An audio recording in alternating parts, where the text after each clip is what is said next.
Neden internetten mobilyaya bakmak güzeldir? Genelde şu an çok tercih edilen kumaş mesela mat kumaşlar. Koltuk takımı alırken nelere dikkat etmek gerekir? Hata yapmadan alışveriş yapabilmeniz için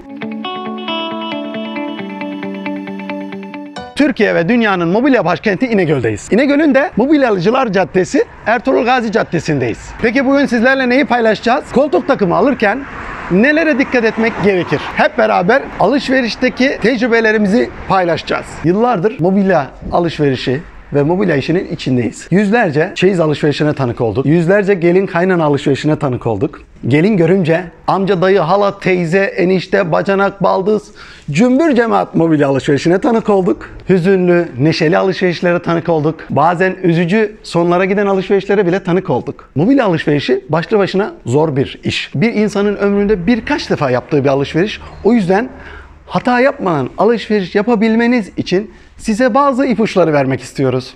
Mobilya alışverişinde ilk dikkat edeceğimiz unsurlardan bir tanesi mobilyayı nereden alacağımız. Birkaç yöntem var tabii, siz daha iyi biliyorsunuz. Bunlardan bir tanesi, bir mağazaya gidersiniz veya mağazaların olduğu bir caddeye gidersiniz. Örneğin İnegöl'e gelirsiniz. Mobilyacılar Caddesi'ne girer, yüzlerce mağaza içerisinden tercihinizi yaparsınız. Ya da İnegöl'de Mobilyum AVM gibi yerlere gidersiniz. Yine yüzlerce mağaza içerisinden tercihinizi beğendiğiniz yerden yaparsınız. Bir de internetten mobilya bakabilirsiniz. İnternetten mobilya alınır mı? Evet, alınır. Tabii ki internetten mobilya alışverişi yaparken dikkat edeceğimiz hususlar var. En önemli birkaç husustan bahsedeyim. Aslında bütün mağazalar için bu geçerli artık. Birçok firmanın, mağazanın Facebook hesabı, Instagram hesabı, YouTube hesabı ve Google hesabı var. Önce ne yapıyoruz? İnternete giriyoruz. Firma hakkında eğer tanımıyorsak firmayı, yorumlarına bakıyoruz. Yorumlarda da şuna dikkat edelim.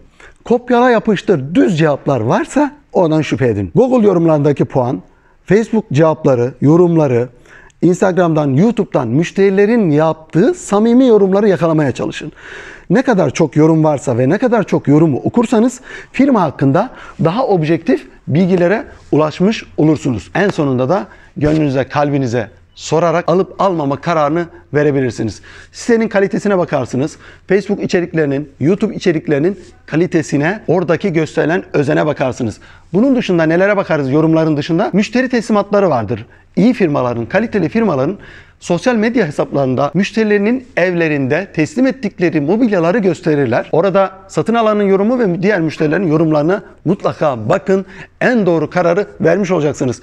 Neden internetten mobilyaya bakmak güzeldir?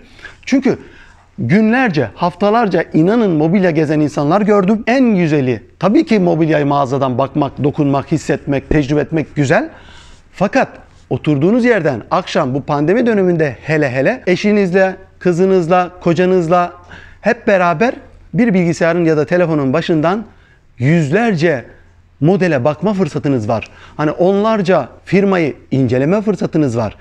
Ondan sonra dilerseniz yine caddelere çıkın, AVM'lere çıkın, alışverişinizin tadını çıkarın. Evet, geldik bir mağaza tercihi yaptık. Ne yapıyoruz? Koltuk alırken en önce dikkat edeceğimiz unsurlardan bir tanesi kumaş, renk seçimi. Almayı düşüneceğiniz, beğendiğiniz bir takımın önce şöyle bir izleyeceksiniz. Önce gözünüzle seveceksiniz. İçinize sindi mi? İncelemeye devam edeceğiz. Kumaş seçimiyle ilgili bizim acaba kalbimizi, gönlümüzü ikna edecek mi? Şöyle dokunuruz elimizle. Önce dokusunu sevmek lazım. Oturduğumuz zaman aşırı ses yapan bazı nubuk kumaşlar olabilir. Bu konudaki hassasiyetlerimizi kendimiz dokunarak, hissederek gözden geçiriyoruz. Kumaş seçiminde dikkat edeceğimiz birkaç unsur var. Hepsini yavaş yavaş beraber sıralayalım. Bir kere demode kumaşları seçmemelisiniz. Devamlı yenilenen moda kumaşlar vardır. Bunu piyasadan o an sorarak tabii bu bilgiyi edinebilirsiniz. Mesela şu an elimde Asterix serisi bir kumaş var. Kumaş renkleri gayet mat. Mat sevenler için. Yani parlak durduğu zaman biraz Çin işi gibi duruyor ya da ofis mobilyası gibi durabiliyor. Genelde şu an çok tercih edilen kumaş mesela mat kumaşlar. Bu bir nubuk türevi. Burada nelere dikkat etmek lazım? Şöyle göstermeye çalışayım. Lamin altında olursa, yani kumaş çok ince olmazsa, üzerindeki dokusu, havı biraz böyle canlı olursa iyi olur. Kumaş renklerini seçerken de tabii ki sizin zevkiniz önemli. Özellikle istediğiniz renk varsa o en iyi renk sizin sevdiğiniz renktir. Bunun dışında mesela genelde birçok rengi, koyu rengi kremle kombinleyebilirsiniz. Hardalla yeşili, kahveyle kremi, bordo ile yeşili ya da antrasitle kremi ya da antrasitle bordoyu çok güzel kombinleyebilirsiniz. Örneğin küçük çocuklarınız varsa, çok yeğeniniz geliyorsa, çok misafiriniz geliyorsa asla açık renkleri tercih etmemenizi öneririm. Özellikle kadife kumaşlarda bazen kumaşın suyu dediğimiz, yani elinizle bu tarafa ya da bu tarafa çektiğinizde bir koyu bir açık görünür kumaş. Yani adeta bazılarının üzerine resim yaparsınız. Bu kumaşların da bazılarında da olur. Eğer bunu istemiyorsanız başından tercihinizi belirtmeniz gerekir. Somon rengiyle döşenmiş bir kanepenin önündeyiz. Bakın, suyu dediğimiz olay, kumaşın suyu şu. Şimdi bu kanepe bir renk ama gördüğünüz gibi sanki iki renk. Işık açısına göre de bunu siz ışığın koyuluğuna göre, derinliğine göre, açısına göre bakın. Burada başka bir renk görüyorsunuz. Burada başka bir renk görüyorsunuz. Şurada başka bir renk daha koyu. Burada başka bir renk görebiliyorsunuz. Yani alacağınız koltuğun evinizdeki ışığa, baktığınız açıya, çekilen fotoğraf makinesinin ekranına, kalitesine, merceğine veya bilgisayarınızın ekranına göre evinizdeki baktığınız ışığa akşam, sabah, gündüz her açıda ton değişeceğini sakın unutmayın. Ben bu rengi almamıştım, benim rengim böyle değildi gibi hatalara düşmemek için bunu önceden bilmenizde fayda var. Temizlik yapmak için burada değiliz tabii ki. Bayanların en çok sorduğu sorulardan bir tanesi de koltuklarımın altını rahat paspasla temizleyebilecek miyim?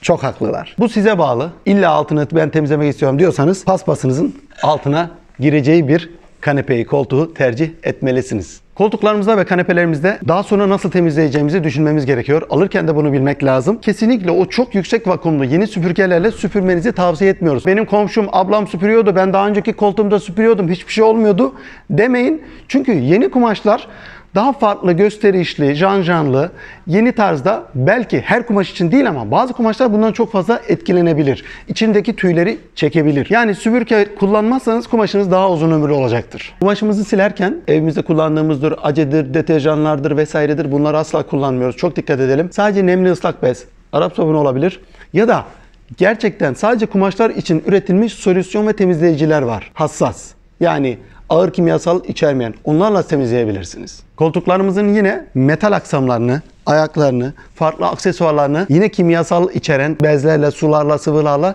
temizlemiyoruz. Hatta sadece nemli bezle siliyoruz. Fazla ıslak bezle silmeyelim. Çünkü yıllar geçtikçe burada kumlanma, siyah siyah noktacıklar, paslanmalar oluşabilir. Koltuğumuzda dikkat edeceğimiz diğer unsurlardan birisi, aslında en çok merak ettiğiniz ve sorduğunuz şey, koltuğumun süngeri kaliteli mi, çöker mi, sert mi istiyoruz, yumuşak mı istiyoruz? Danste ile ilgili bir şey aslında. Bu konuda alacağınız koltuğun süngeri 16 dansteden, 12 dansteden başlar. 35-36 dansteye kadar gider. Hatta daha yükseği bile var. Çok ultra modellerde.